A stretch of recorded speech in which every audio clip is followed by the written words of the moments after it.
tinuod gyud ang ilang giingon nga once palangga kay nimo ang isa ka tawo, lisod gyud kayo siyang kalimtan, di ba?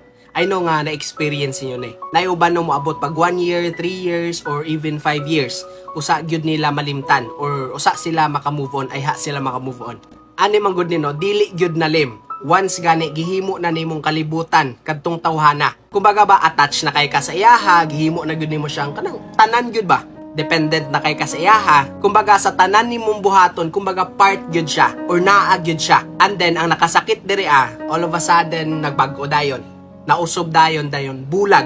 And then ikaw nga gibulagan or ikaw nga kanang kumbaga seryoso pod sa isa ka relasyon, wala kay idea, wala kay thoughts about unsa lay himuon nimo. Wala kay ways unsaon nimo pag move on, wala kay pamaagi ug unsaon nimo pag let go ang isa ka tawo. Unsaon nimo siya pag let go para madawat na nimo nga wala na gyud ay. Especially no kapag cheating incident. Lisod kayo kalimtan, especially kung ikaw tong naa sa part nga ikaw mo'y ginachitan mismo. Para nako no kalagmitan sa mga kanang kumbaga dugay naka-move on, sila tong mga tao nga sila tong ginachitan, sila tong ginaloko. Kay sila man tong tinuod nga nahigugma. Sila tong tao nga pure kaayo ang ilahang gugma. Authentic kayo ang ilang paghigugma. Ug maoy hinungdan ug nganong dugay kay sila naka-move on or dugay kay nila ma-let go ang isa ka tao.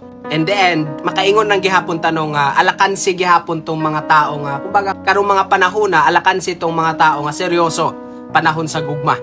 Kay sila tong tao nga masakitan gyud in the end. The trauma, the sleepless nights nga iyang na-feel after breakup, dili gyud siya nalim. Ani no pamina mo sa kuha. If ever gani nga naka-experience mo aning sitwasyon or situation, tagaan ta mo og simple tip on how are you going to move on. Una sa tanan, dapat nimo hinumduman nga people will come and go. People will come and go. Nowadays, paswerte ay na lang yun panahon sa paghigugma or panahon sa gugma. Paswerte ay na lang yun. Kay pipila na lang pod ang mga taong seryoso panahon sa gugma. Maubitaw ng daghan kay nasakitan karon, it's because giburak nila pag-ayo ang ilang gugma and then natunong sila sa tao nga dili seryoso. Kana kumbaga ba binuang lang. Paswerte ay na lang yun karon sa relasyon. Paswerte ay na lang ug ampingan ba ka or ipurso ba ka or pasakitan ka. If ever gani nakasulay ka ani nga situation right now, please i-briefing imong kaugalingon nga anytime from now, pwede ka niyang biyaan or pwede kang masakitan. Pwede ka niyang ilisdan anytime.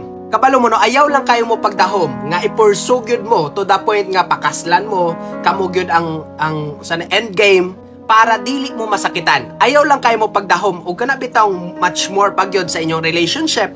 It's because kadaghanan karon sa mga nagdahom or sa nag-assume nasakitan sila in the end. Kung ipurso ka niya, maayo. Kung dili po ka niya ipurso, and then dawato na lang pod nimo bahalag sakit sa imong kabubuton. At least ba na briefing na nimo imong kaugalingon nga not everyone comes in your life will meant to stay. Some of them niabot lang para hatagan ka og lesson. Pipila sa ilaha mo abot lang sa atong kinabuhi nga hatagan lang ta og lesson, pero dili gyud sila ang atong pang end game.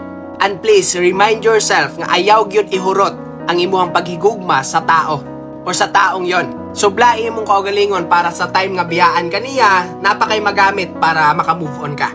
Okay? So dapat nimo nintiman-an. Amping.